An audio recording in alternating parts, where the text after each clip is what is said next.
You've seen it everywhere, right? From steaming hot saunas to ice-cold plunges, pushing our bodies to their thermal limits has become a massive wellness trend.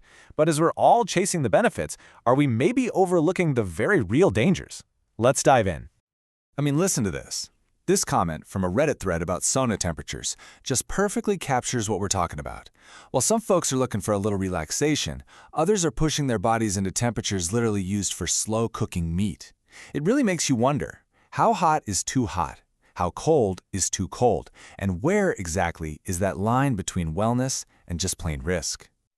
So let's start with the heat. Saunas have been around for centuries, of course, but their explosion in popularity at gyms and in homes brings a whole new set of questions about how to actually use them safely. 230 degrees Fahrenheit. Now, that temperature, that wasn't from some kind of industrial accident. That was the temperature at the 2010 Sauna World Championship, an event that ended in tragedy when a finalist actually died from severe burns and smoke inhalation. It's a pretty stark reminder that these aren't just cozy hot rooms, they can be incredibly dangerous. So what's actually happening to your body when you step inside? Well, according to Harvard Health, the heat puts your cardiovascular system under some really intense stress. Your skin temperature just soars, you start pouring out sweat, and your heart rate accelerates. A lot. You're basically putting your heart through a high-intensity workout while you're just sitting still. This points to a really common misunderstanding, especially in places like the US. A lot of gym saunas are just dry heat rooms, right? You can't put water on the heaters. But a traditional Finnish sauna, that's all about the loili, the steam. And that steam dramatically increases the heat and the humidity, which creates a totally different and much more intense experience. And as that World Championship tragedy showed, it's often the steam that is the most dangerous part. Okay, let's bust a huge myth right now. This idea that you can sweat out a hangover. This is completely false, and honestly, it's dangerous. Alcohol is a diuretic, which means it already dehydrates you. Combining that with the intense sweating from a sauna, that's just a recipe for disaster. In Finland, health records link about 20 to 25 sauna-related deaths every single year directly to alcohol. Just remember, it's your liver that processes alcohol, not your sweat glands. And it's not just the heat itself you have to worry about. There are other hazards too. For example, pouring undiluted essential oils on a heater that's over 200 degrees Celsius can actually cause a fire. Unprotected heaters are, well, an obvious burn risk.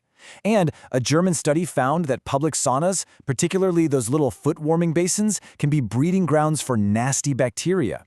It's a good reminder to be aware of the whole environment, not just the number on the temperature gauge. All right, let's flip the switch and go from fire to ice. Cold plunges. They have absolutely exploded in popularity, promising everything from less inflammation to a better mood. But shocking your system with ice-cold water, well, that comes with its own set of very critical risks. So before you even think about getting near an ice bath, this is the single most important concept you need to understand. What exactly is the cold shock response? See, jumping into icy water isn't about being tough. It's about a primal, involuntary reflex your body has. The second that cold water hits your skin, your body forces a gas for air and you start to hyperventilate. At the exact same time, your blood vessels constrict and your heart rate and blood pressure just shoot through the roof. It is literally your body's panic button. And the consequences of that cold shock response, they can be catastrophic. If that involuntary gasp happens while your head is underwater, you can drown instantly. The conflicting signals, the gasp reflex fighting with the dive reflex that tells your body to hold its breath, can literally confuse your heart's electrical system and potentially trigger cardiac arrest. And of course, if you stay in too long, you're looking at hypothermia, nerve damage, or even ice burns. So how do you do this safely? The advice is really clear and consistent. First things first, talk to your doctor, especially if you have any heart issues. Then, start gradually. Don't go from a warm room straight into a freezing tub. A temperature between 10 and 15 degrees Celsius, that's about 50 to 59 Fahrenheit, is a much safer place to start. And please, never, ever do it alone. Go in slowly, and most importantly, listen to your body. If you feel dizzy or have chest pain, that's not a sign to push through it. It's a sign to get out, immediately. So whether you're a fan of fire or ice, it turns out there are some fundamental safety rules that apply to any kind of extreme temperature exposure. These are really the key principles for respecting your body's limits. The core rules are pretty simple, but they are absolutely critical. First, hydrate. Drink a lot of water. Never, ever mix these activities with alcohol. Keep your sessions on the shorter side. 15 to 20 minutes is a good general guideline. And the most important rule of all, for either hot or cold, if you feel unwell for any reason, get out. It's really that simple.